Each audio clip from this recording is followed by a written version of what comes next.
una cultura y definitivamente en la República Dominicana, más que un cultivo, una cultura. Y definitivamente, como ocurre en cada uno de estos programas especiales, nosotros servimos de vehículo para las inquietudes de una parte importante de la población dominicana que también a través de las redes sociales, entre otros mecanismos que utiliza para comunicarse con nosotros. Y es un momento para mí, yo diría que siempre muy especial, porque además del aprecio que le tengo como servidor público a don Fernando Durán, quien es el administrador general del Banco Agrícola, yo debo decir que yo crecí admirando, queriendo entrañablemente esa institución, porque ahí fue servidora pública mi madre, porque soy un producto de una relación que nació en el proyecto Isura, y porque don Fernando no lo sabe, pero gozó del aprecio y de la admiración de mis padres que le conocieron en esos años 80, por allá, hace muchísimo tiempo. Y eran los momentos que Isura empezaba a desarrollarse. Pues fue cuando se inauguró la presa de Sabanayegua. La gente no sabe, por ejemplo, que en el 1979, cuando vino el ciclón David y todo eso, todavía el pueblito de Sabanayegua estaba donde está la presa. Estaba en el vaso de la presa. Exactamente. Y en 3 días, en un operativo impresionante, se sacó la gente de ahí. Se sacaron las 1.600 familias que vivían ahí. Así es. Todavía las casitas donde está hoy día Sabanayegua, todavía esas casas no tenían ventanas. Así es. Era un barrio, el doctor Balaguer lo había construido para mudar al pueblito de Sabanayegua, pero todavía no estaba terminado. Y hubo que hacerlo rápido. Y hubo que mudarse así en esas condiciones. Yo recuerdo muy bien esa experiencia porque yo era el director regional de Agricultura en ese tiempo, cuando don Antonio Guzmán y Hipólito, ministro de Agricultura. Eso es así. Vamos a aprovechar, compañeros, a don Fernando. Yo voy a iniciar ahora en el ala derecha de esta mesa con Khalil Michel Presbot. Don Fernando Durán, se inaugura hoy el Día de la Cosecha, Día de Campo de Arroz 2023. Ha dicho Freddy Fernández acá que República Dominicana prácticamente alcanza la suficiencia en el marco del arroz dominicano. ¿Qué papel ha tenido el Banco Agrícola en lograr este récord, este ícono para la seguridad alimentaria de todo el pueblo dominicano? Excelente, muchas gracias por esta oportunidad y felicito a todos los participantes en este panel de la Z, que son una cátedra diaria en el país. Bueno, miren, el cultivo del arroz en la República Dominicana, digamos que es una experiencia de éxito, porque ha venido de menos a más. O sea, fue como tú mismo decías en la introducción al inicio, venía oyendo en el camino, cómo se fue introduciendo el cultivo del arroz y cómo ha ido evolucionando hasta hoy día ser uno de los cultivos de más alta tecnología, pero también uno de los cultivos que más incorpora tecnología y financiamiento a la agricultura. Y ahí el Banco Agrícola ha tenido un rol importante. Yo venía mirando las estadísticas del banco. Solo lo que va en el gobierno de Luis Abinader, el banco ha canalizado recursos al sector arrocero por alrededor de unos 19 mil millones de pesos. Hemos estado canalizando recursos tanto para el fomento del arroz, para también la pignoración del arroz, que es uno de los programas muy importantes que ha garantizado estabilidad. Y eso no es un asunto único de los últimos años de este gobierno, sino ha sido uno de los programas exitosos en los últimos 15 años, vamos a decir, ¿verdad? De que cómo eso le ha garantizado al productor precios seguros, enseguida recibir el pago de las cosechas y al país garantizar que hay un suministro estable, porque el arroz se almacena. El arroz tiene la ventaja, obviamente, que se puede almacenar, porque es un grano seco en cáscara, que está cubierto por una cáscara que le permite conservarse por mucho tiempo. Características que no tienen otros cultivos, otros productos agropecuarios que son muy perecederos. El arroz no tiene eso, entonces eso ha permitido también, y eso es parte del éxito de este cultivo. Entonces el financiamiento ha jugado un papel sumamente importante, a tal grado, lamentablemente, un programa también porque en el campo dominicano también hay una realidad social que forma parte de las políticas públicas y que no se pueden perder de vista, que es el caso de la pobreza, es el caso de cómo los segmentos más pobres del país todavía subsisten en el campo. Y programas que contribuyen a mejorar los ingresos la única manera posible de mejorar las condiciones de vida de una población es justamente mejorando sus ingresos para que tenga acceso a y que pueda adquirir servicios de más calidad. Salud, todo. Sí, todo lo que tiene que implica la adquisición de mejores servicios. Bueno, entonces, ese programa que también de las pequeñas factorías para el programa de reforma agraria, que fue otro de los grandes programas también que han contribuido con que el arroz sea el cultivo que hoy día, que hoy tenga el dinamismo económico que hoy tiene en el país, justamente es porque también hubo un programa de reforma agraria que muchas de las grandes fincas hizo una buena distribución. Bueno, el Banco Agrícola ha tenido un papel fundamental porque le ha garantizado a ese pequeño productor de reforma agraria que siembra todavía más del 50% de las tierras arroceras, se siembran a través del programa de reforma agraria. El Banco Agrícola le garantiza sin condiciones para ser beneficiario de crédito del Banco Agrícola como miembro de la reforma agraria. No se requiere título, no se requiere garantía alguna. La única condición que se requiere es tener el aval del Instituto Agrario Dominicano y eso y el arroz ha sido uno de los grandes beneficiarios de ese programa de financiamiento. Don Fernando, si me equivoco, fueron 3.900 millones a tasa cero hasta ahora al sector arrocero que se ha prestado el Banco Agrícola. Sí, nosotros... Quisiera saber si va a seguir esa tasa cero este año. Veo que el Banco de Reserva va a financiar con 10.000 millones la cosecha de arroz. Pero el Banco de Reserva va a financiar la pignoración. La pignoración. Que es muy diferente al fomento. El tema, donde están los riesgos en la agricultura y en el arroz es en la siembra, ¿verdad? Porque ahí es donde el clima influye, ahí es donde viene todo lo que tiene que ver con la aplicación de la tecnología y todo los resultados, la incertidumbre de los resultados de las cosechas, ¿verdad? Está en el campo. Bueno, entonces, sí, el Banco Agrícola, ese programa de tasa cero ha sido muy, muy importante porque, miren, por ejemplo, puedo citar ejemplos. En el caso de la cooperativa Copearroz de La Vega, que déjeme decirle, en La Vega el Banco Agrícola, de una cartera cuando llegó el gobierno de Luis Abinader de unos 820 millones de pesos, hoy día la cartera del Banco Agrícola supera los 7.000 millones de pesos en La Vega, en la sucursal de La Vega. Y puedo citar, por ejemplo, Copearroz. Una de las primeras cosas que hicimos llegando al gobierno fue facilitarle 150 millones de pesos a tasa cero a Copearroz, a Copagro, otra de las grandes cooperativas de La Vega. Esa cooperativa esas instalaciones que uno ve cuando dobla ahí en Cantrova, que están hoy día, que yo vi como 20 camiones cargados de arroz, no solamente le hemos financiado una buena parte de sus operaciones a tasa cero, le acabamos de financiar también un sistema de energía solar, 86 millones de pesos para que la energía que usen también sea de bajo costo y limpia, que es un programa que nosotros estamos impulsando con mucho ímpetu en el Banco Agrícola. Es importante, ¿sí? Bueno, es importante decir que todo lo que esa canalización de recursos, ahora cuando pasó Fiona, en todas estas zonas roceras de Nagua y del Bajo Yuna, también todos los créditos que se requirieron para la siembra de arroz en toda esta zona del Bajo Yuna fue exactamente a tasa cero, como eso fue un programa anunciado por el presidente y un apoyo que el presidente dispuso para que hubiese una recuperación significativa de todas esas áreas. Ustedes han abierto el acceso, las facilidades a los productores. Ahora me interesaría saber cómo está la tasa de retorno. Sabemos que hay una amenaza, tenemos una sequía y aunque ya esta cosecha termina, hay que comenzar de nuevo a sembrar para el otro ciclo. Sí. Y hay una gran amenaza con la sequía y tal, los costos también el costo combustible. ¿Cómo está la tasa de recuperación, la cartera de morosidad del arroz? En el cultivo del arroz es uno de los cultivos, como ustedes han expresado a lo largo de toda esta conversación, uno de los cultivos estables, seguros, uno de los cultivos que hay poca incertidumbre porque el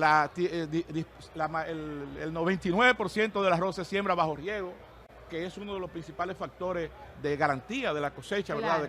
De que reciban la irrigación necesaria, es un cultivo con buena tecnología, es un cultivo con un mercado seguro. Entonces, así mismo se comporta también la recuperación del financiamiento. Hay mucha estabilidad en el caso, y la mora, en el caso de los financiamientos al arroz, son muy bajos.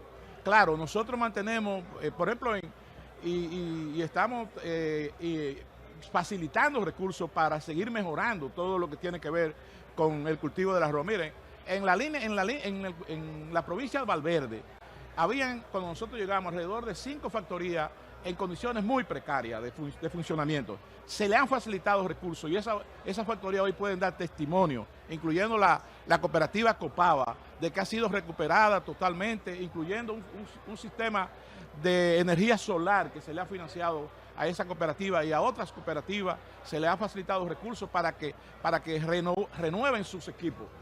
Que quiero decir, uno de los programas importantes, de los factores importantes en el cultivo del arroz justamente es el secado.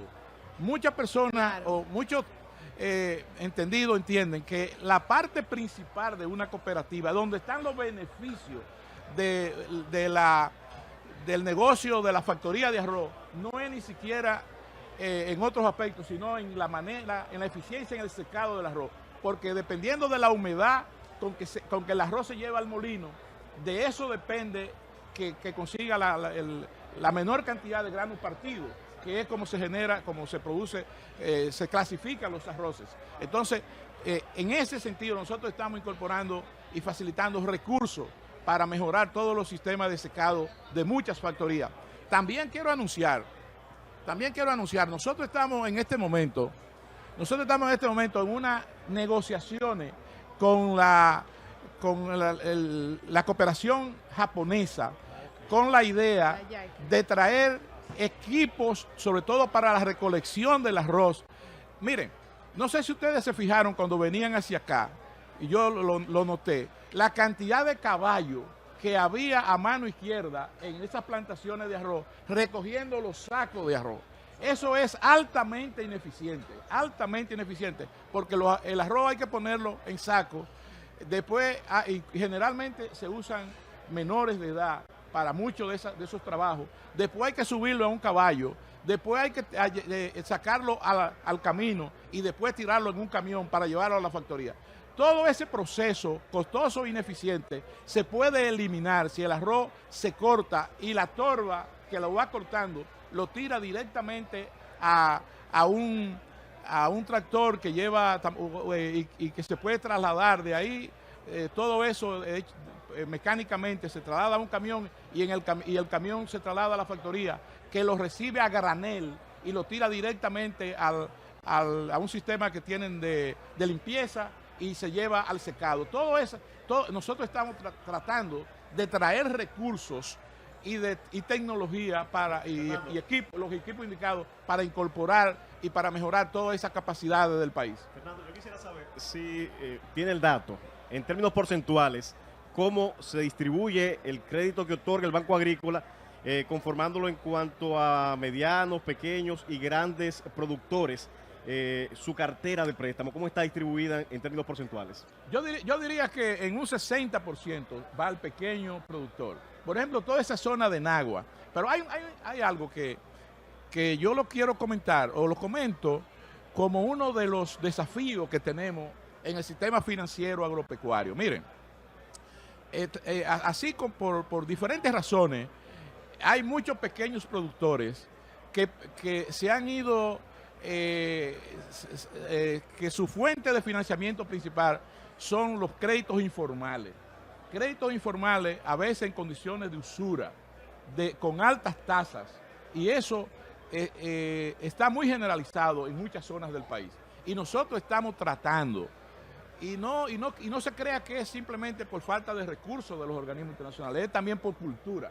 Porque es más fácil ir el sábado a donde un prestamista, tomar dinero prestado y comprometer su cosecha y gastar ese dinero en cosas que necesariamente no son propias de la producción. Entonces nosotros estamos tratando y insistiendo con nuestros gerentes en las sucursales del banco, que son 64 distribuidas en todo el país.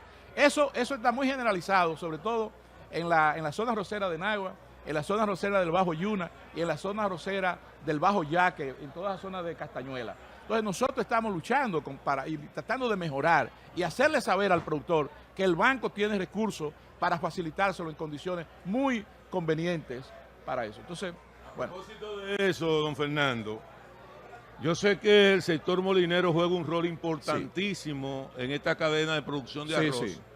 Sin embargo, el sector molinero, que por su condición socioeconómica tiene más acceso al crédito que cualquier parcelero, entonces termina constituyéndose en una entidad prácticamente de segundo piso y le toma dinero prestado a bajo costo de intereses al Banco Agrícola y termina entonces prestándole a los pequeños parceleros, incrementando los costos de producción del arroz. Y me gustaría saber qué puede hacer el Banco Agrícola para garantizar que ese crédito que les presta a los pequeños productores de arroz le puede llegar directamente sin necesidad de la intermediación del sector molinero, que por demás compromete la cosecha y le cobra altísimos costos tanto en el corte del arroz como en los insumos agrícolas que necesitan. No, tú tienes toda la razón, es como decía. O sea, nosotros lo que queremos es crear confianza, hacer saber y que el pequeño productor sobre todo sepa que el Banco Agrícola tiene recursos, que es una institución que nosotros también tenemos que reconocer que tenemos que mejorar los procesos y agilizar los procesos de todo lo que tiene que ver con las documentaciones necesarias para otorgar los préstamos. Es que lo tienen hipotecado. La mayoría de esos parceleros tienen esos títulos en manos de los molineros. Así es. Eso es cierto y nosotros estamos incluso, ustedes han visto que en San Juan de la Maguana, nosotros estamos desarrollando un programa que es una iniciativa del presidente de la República para la compra de cartera informal, justamente con los intermediarios. Y estamos trabajando en eso. Eso hay que documentarlo muy bien, porque eso se presta a muchas cosas y va un poco lento, pero estamos trabajando en ese sentido. Y estamos conscientes de que ese es un problema, un problema que necesitamos contribuir a mejorar, a resolver, porque es parte de esas condiciones que contribuyen a mantener la pobreza rural, de la cual nosotros estamos tan comprometidos a cambiar en este gobierno. Y precisamente yo quería cerrar esta participación de don Fernando, esta primera, porque sé que más adelante le vamos a tener por acá. Yo creo que quiero volver a ese comentario de inicio que yo hacía, que yo sé que usted muchas cosas somos coincidentes. Solo países del tercer mundo, solo países con inequidades estructurales, burocráticas como las nuestras, el campo es sinónimo de pobreza. El campo en cualquier otra parte del mundo, en Australia, en Nueva Zelanda, en Israel, en Holanda, en la Florida, en California, es sinónimo de riqueza, de prosperidad. Los rancheros de Texas hasta se hacen chistes con sus sombreros, con sus botas carísimas y sus grandes camionetas por la prosperidad que genera su actividad. Hay que seguir estudiando cómo podemos hacer de esa actividad una que siga atando al recurso humano a su suelo donde nació don Fernando. Sí, yo venía disfrutando mucho tu comentario, José Luis, porque gracias, me recordó los planteamientos de Michael Porter en su libro La ventaja competitiva de las naciones. Justamente. Gran análisis. Sí, un gran análisis, donde él dice que él analizó a 110 países y qué habían hecho, qué determinaba que algunos se habían desarrollado y otros no. Y justo él decía dos cosas que él había encontrado, que tú la mencionabas de alguna manera. Dos cosas, y es que primero es la más importante que tener recursos, es tener capacidad de agregarle valor a esos recursos. Y eso es lo que pasa con la agricultura. Y la otra cosa es la forma como uno se organiza. Exactamente. La forma como uno se organiza para aprovechar, para sacarle provecho a esos recursos que tiene. Y yo creo que eso es lo que nosotros estamos viendo. Y eso, mira, yo siempre hablo, la cantidad de recursos que hay, por ejemplo, en el este del país, todavía subutilizados. Sin una presa grande todavía. Subutilizado en términos, y la capacidad que hay para sembrar, por ejemplo, palma africana, que es un gran productor de oleaginosa, para producir carne, ganado de carne. Así es. Y cantidad de productos, frutales, así ¿verdad? Así es. Que hoy día son de grandes posibilidades de mercadeo. O sea que tenemos grandes oportunidades en este país. Y estos días de campo como este nos muestran en un cultivo como este, en el arroz. Tú decías, claro, hay que guardar la diferencia. Por ejemplo, el promedio de un productor, el promedio de unidad productiva en los Estados Unidos ronda los 500 acres, que son alrededor de las 3.000 tareas. Exacto. Eso es más o menos el promedio. Nosotros, el promedio de la producción, de la tenencia de tierra en la República Dominicana es alrededor de las 80 tareas, Exacto. 60 tareas. Muy pequeño O todavía. sea que es muy pequeño. Necesitamos o sea, la cooperativa para igualar la productividad exactamente. de esos agricultores de latifundio. Sí.